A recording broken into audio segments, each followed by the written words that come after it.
Picture this. You've been doing everything right. You're putting money away every single paycheck.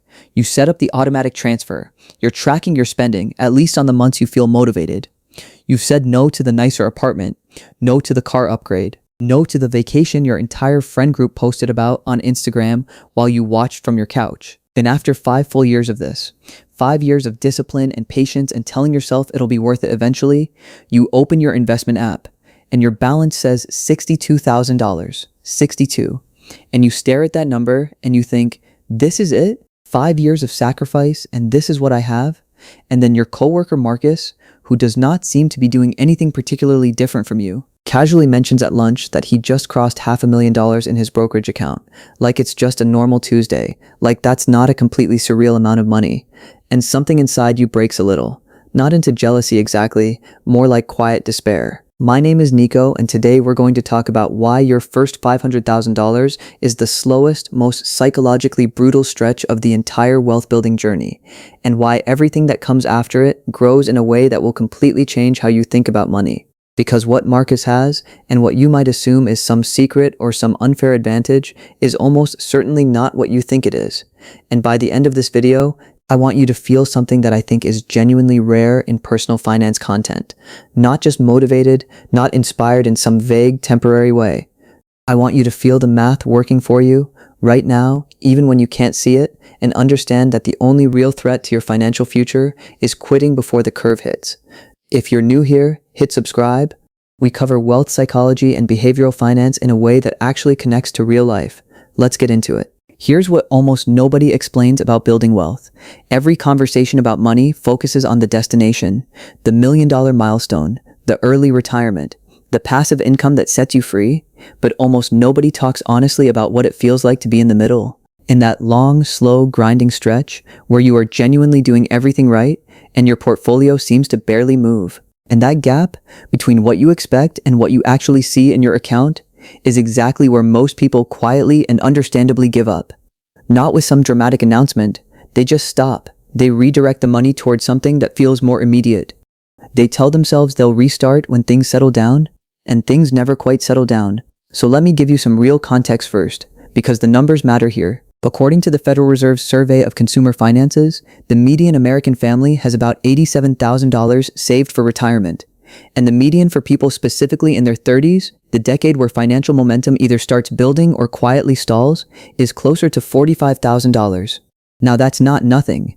That's actually more than a lot of people. But it is nowhere near the threshold where compound interest becomes something you can actually feel. And that invisibility is one of the most dangerous things in personal finance. Because what you can't see, you start to doubt. And what you doubt, you eventually stop feeding. Let me introduce you to two people, Jordan and Marcus.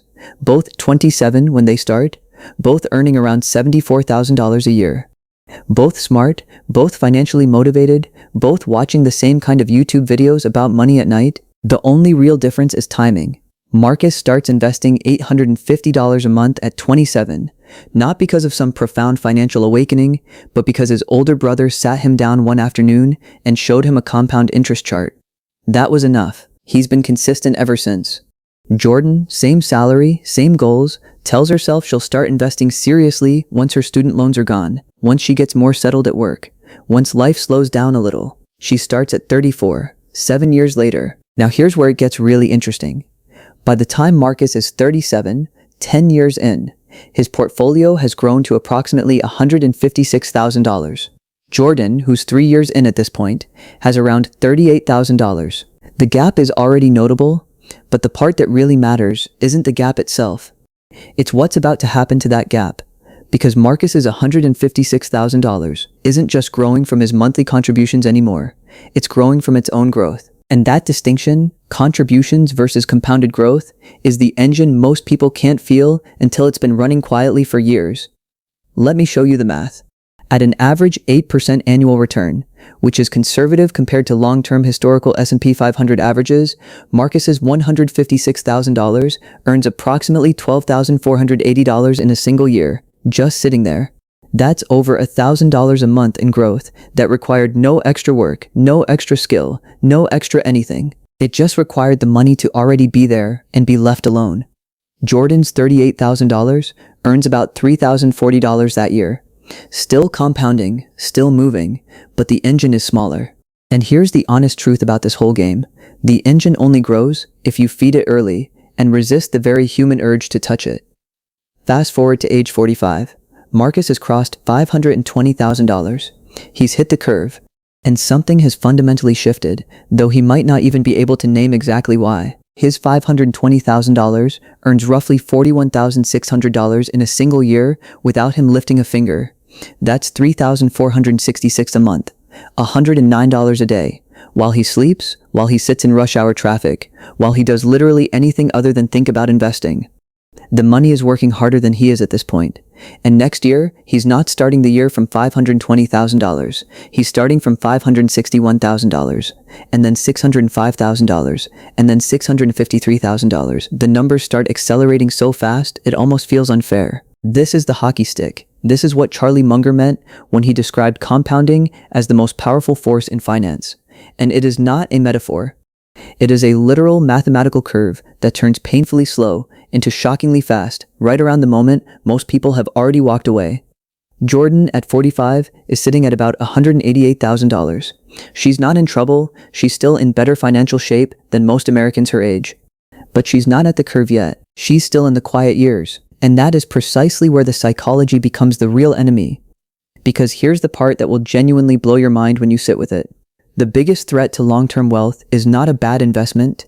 It's not inflation eroding your purchasing power.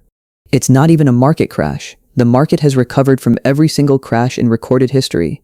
The biggest threat is quitting during the years when progress is invisible. It's that stretch between year 3 and year 12, where you're doing everything right, and your brain, which is magnificently stubbornly wired for immediate feedback, starts quietly building its case against you. Maybe the strategy isn't working. Maybe I should redirect this money. Maybe I'm just not the kind of person who builds wealth this way. And the entire consumer economy is designed at enormous expense and sophistication to capture exactly that moment of doubt. Every car upgrade, every new model release, every "you deserve this" campaign running on a 6-second pre-roll ad. All of it is engineered to pull money out of the very window where compound interest does its quietest, most invisible work. Behavioral economists have a name for this: hyperbolic discounting, which basically means our brains assign wildly disproportionate value to things we can have right now versus larger things we could have later. The future version of you with $2 million is a concept, abstract, distant, easy to dismiss. The version of you who gets to book the upgraded hotel room next month is real, tangible. The brain always bets on real. This is why willpower alone is a genuinely terrible wealth-building strategy. You can't out-discipline a system that was built specifically to outlast your willpower. What you can do is understand the math so completely that the future becomes as vivid to you as the present. Because once the curve becomes real in your mind, once you can actually see what $850 a month becomes over 30 years, the present decisions stop feeling like sacrifice and start feeling like intelligence. And I want to address the objections here because they're legitimate. $850 a month is a lot, Nico. I have student loans, I have kids, rent is brutal right now. Yes. Cost of living is genuinely hard for a lot of people watching this, and I'm not pretending otherwise. But here's what I want you to sit with. For most people, not everyone, but most, the money that doesn't go into investments doesn't go toward anything that meaningfully changes their quality of life. It dissolves into the soft, invisible spending that's almost impossible to account for at the end of the month. The slightly nicer dinner on a Wednesday, the extra streaming service you mostly forget is running, the Amazon order that felt urgent at 11 p.m. and arrived 3 days later to zero fanfare. And I know that's uncomfortable to hear, but the math doesn't have feelings. The math just runs the numbers. Here's the opportunity cost in terms that actually land. That $850 a month redirected into lifestyle spending over 20 years is about $204,000 out of pocket. But the real number, the compounded number, the number your future self is living inside, is over $600,000. More than $500,000 that simply never got to exist. And that's before you account for what happens once you hit the $500,000 threshold, which is where things become almost difficult to believe. At $500,000 invested at 8% annual return, your portfolio grows by approximately $40,000 in a single year, every year, without you contributing another dollar. That is $3,333 a month in passive growth, $109 a day, 7 days a week, 52 weeks a year. And the following year, you are not starting from $500,000.